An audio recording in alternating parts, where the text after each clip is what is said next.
Well, welcome back, friends, to Build a Lot Acres. In today's video, we're going to be talking about the Bauer 20-volt compact reciprocating saw. Stay tuned. All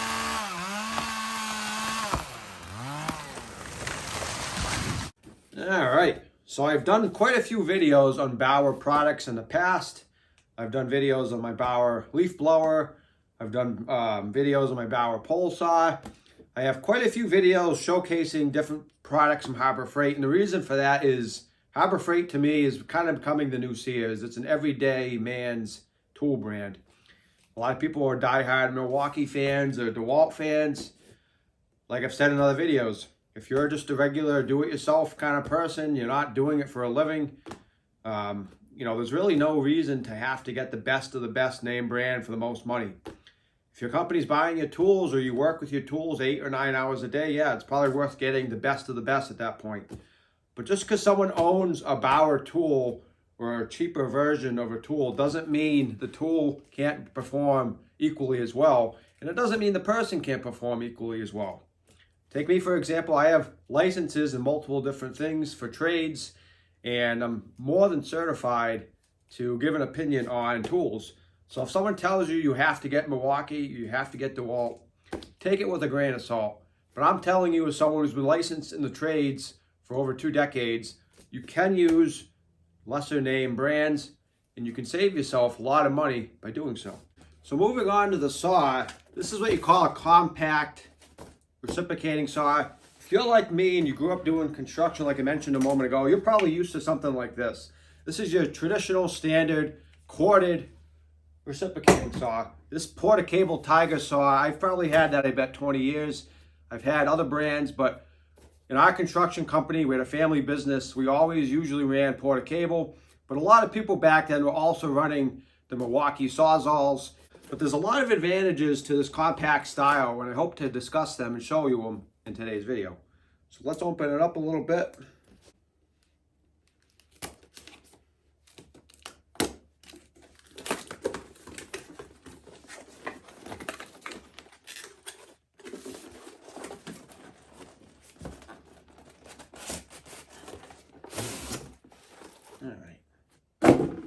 So what are some of the advantages to this particular saw? Well, the first thing is it's obviously battery powered, so you can bring it into remote areas. If you need to go up in an attic and do some work, or you're going into a remote area, maybe down to your, you have a mill or a building that's far away from power.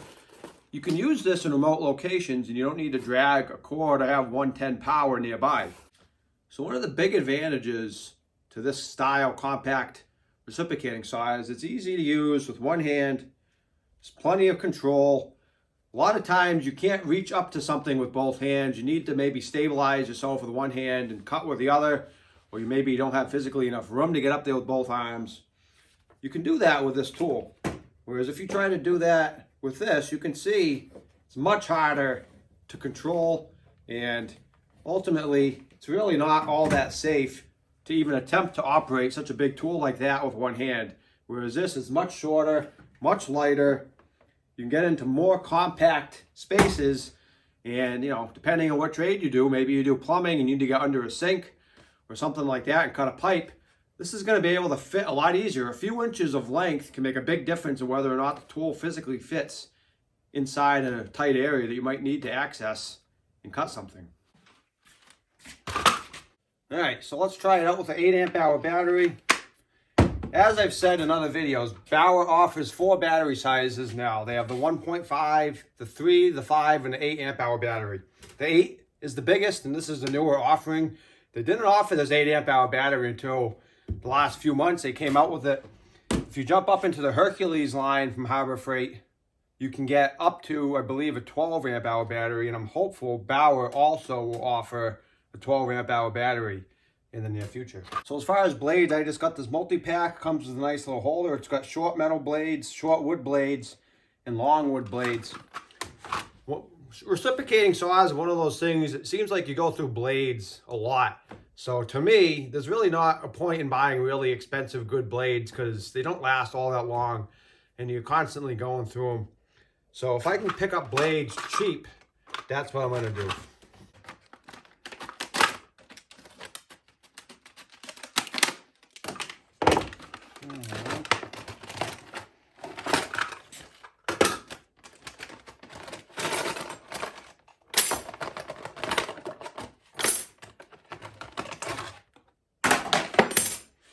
me know in the comments, what is your favorite brand of Sawzall blades? I use the term Sawzall because, you know, that's what I'm used to calling it. It's really a reciprocating saw. Kind of like everyone seems to call skid steers Bobcats, even though they're skid steers. Bobcat's just a brand of a skid steer, but it's kind of the original. You know, I don't know. I should have looked up the information before making the video, but I wonder what the first brand of reciprocating saw was. I bet you it was probably the Milwaukee, and it was probably a Sawzall, which is why everyone just calls them Sawzalls kind of automatically, even though they're really reciprocating saws, not Sawzalls per se. So first, let's try it with a nice big wood blade. Just a quick quarter turn. You can get it in and out, which is pretty standard system for most saws.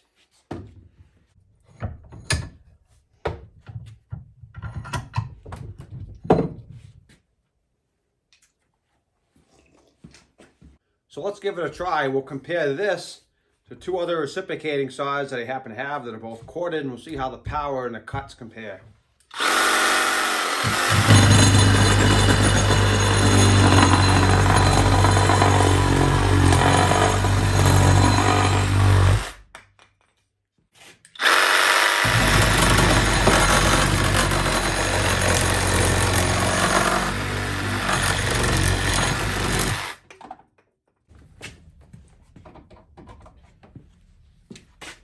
So to make it fair, I've outfitted the Tiger saw with the exact same blade.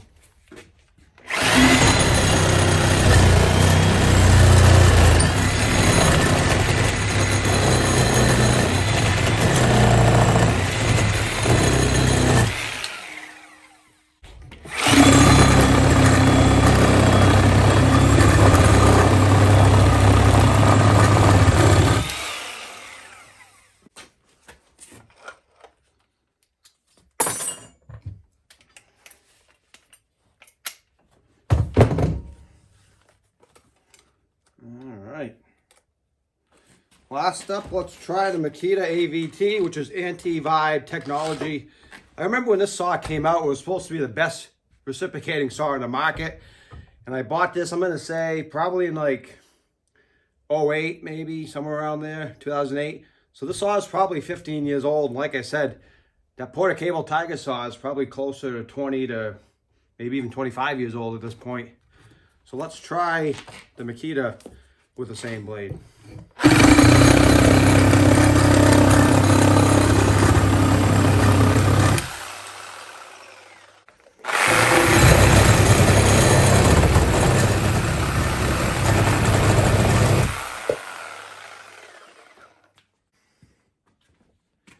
Just to remind ourselves, let's do the Bauer one more time.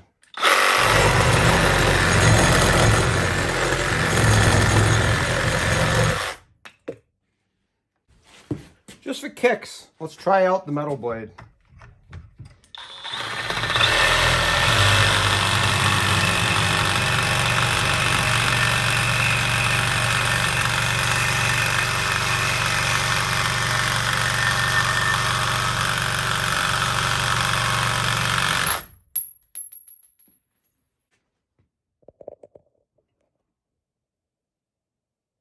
So what are my initial thoughts on this tool? Well, I think first we should note a couple of important things. Not all cordless tools are brushless. This is a brushless compact reciprocating saw. You can get a cheaper Bauer reciprocating saw that's not brushless. However, the non-brushless versions are going to be cheaper built. They're not going to last as long, not going to be quite as heavy duty. So if you can get a brushless version of a tool, whether it be a reciprocating saw or an impact wrench, you're better off with the brushless version if you can afford the extra money, because they are going to last longer. So this is probably the most expensive of the Bauer reciprocating saws, and I believe it was $59 at the timing of this video for just the tool with no battery. Now, if you compare that to some other brands, you can see for yourself that you can save quite a bit of money over buying the name brands. Whether or not it's as good or better or worse than, say, Milwaukee or DeWalt, I'm not going to make that claim. I don't own DeWalt or Milwaukee reciprocating saws, and I certainly don't own their compact brushless 20 volt versions or 18 volts, whatever they have. So I can't say for sure, but I can say so far I think this tool is pretty nice. The main advantage of this though isn't the speed. As you saw, it didn't cut really any quicker than say the Makita. I will say it cut a hair quicker than the Porter cable, and it was definitely a lot less vibration than the Porter cable. I don't know how much it showed on camera, but I can feel it in my hand much less than I can with the Porter cable. The Makita vibrations are really good because of the anti-vibe technology that I was talking about. So I would say vibration-wise, this and the Makita are pretty on par. And I would say speed-wise, they seem to be pretty on par as well. The main advantage, though, to this tool is going to be that you can use it without power. So like I said, depending on where you're working, you might not have power, and you might still need to use a tool like this. And the other advantage is the nimbleness and how easy it is to control and handle with one hand. I intend to use this a lot in the future. I think this compact design is going to be real handy for certain applications and certain jobs. And I hope you guys learned something out of today's video. My goal of doing review videos on tools is to showcase the tool, talk about it, give you some general information, maybe make you informed and aware before you spend your hard-earned money on a tool. Hope you guys enjoyed it, and I'll see you next time.